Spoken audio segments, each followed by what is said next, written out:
Dobrodošli u novi video. Danas ću vam pokazati kako do prvih sklekova. Krećemo!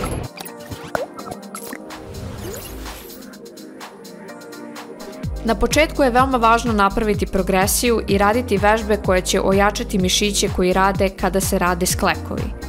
Preporučujem da počnete sa sklekovima na ovaj način, gde ćete vremenom spuštati šipku i povećavati nagib.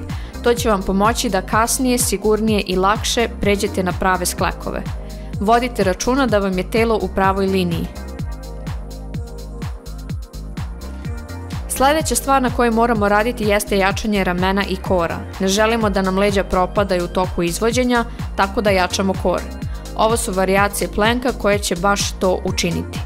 Vodite računa da se ne njišete u kukovima i da radite kontrolisano.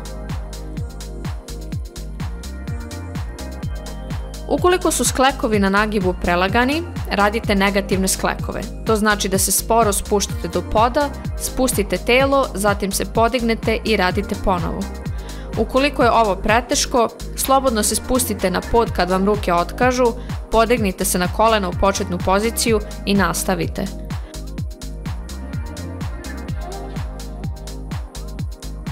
Na ovaj način sigurno dolazite do prvih sklekova.